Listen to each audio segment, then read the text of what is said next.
உன் குடும்பத்தினர் உணர்ச்சிக்கு அடிமையானவர்கள் என்பதை நான் அறிவேன். உணர்ச்சி வசப்பட்டு சிக்கி விடுவார்கள். முதலில் சனி, பிறகு நீ. கூறு, நீ எனது அடிமையாய் கட்டளை ஏற்கப் போகிறாயா, அல்லது உன்னுடைய புதல்வன் தற்கொலை செய்வதை காணப் போகிறாயா? பிரம்மதேவரே, நான் இங்கு நாராயணரின் சுதர்சன சக்கரத்தை பெற வந்திருக்கிறேன். நாராயணரே, என்னுடைய சபதம் எனக்கு நினைவுள்ளது. அது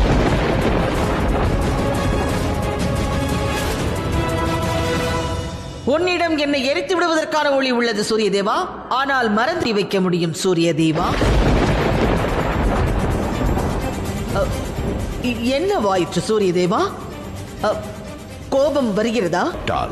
இந்த பிரபஞ்சமே அழிந்துவிடும். நீ அஸ்தமித்து விட்டால் உன்னுடைய குடும்பத்தையே நீ இழந்து விடுவாய். ஆனால் உனக்கு இனி எந்த கவுடு வருவேன். அதன் பிறகு நீ விரும்பினால் உன்னை நிரந்தரமாக அஸ்தமிக்க செய்து விடுவேன்.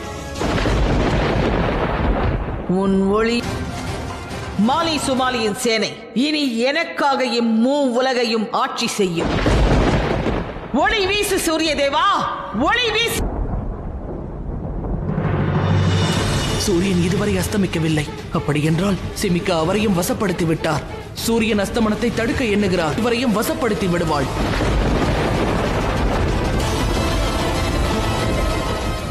நான் விரைவாக சூரியலோகம் சென்றாக வேண்டும்.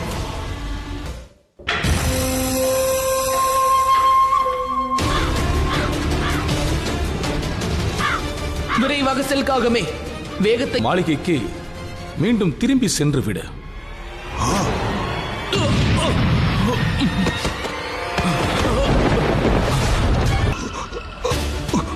விரைந்து செல்காகமே. சூரியலோகத்தில் இருப்பவர்களின் உயிர் இப்பொழுது உன்னிடம்தான் உள்ளது காகமே. ஆகையால் விரைவாக செல்.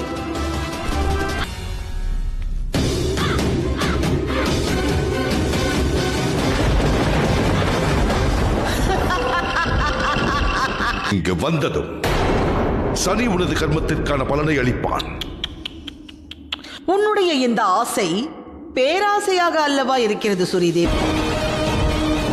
விரைவாக செல்காகமே, வேகத்தை அதிகமாக்கு.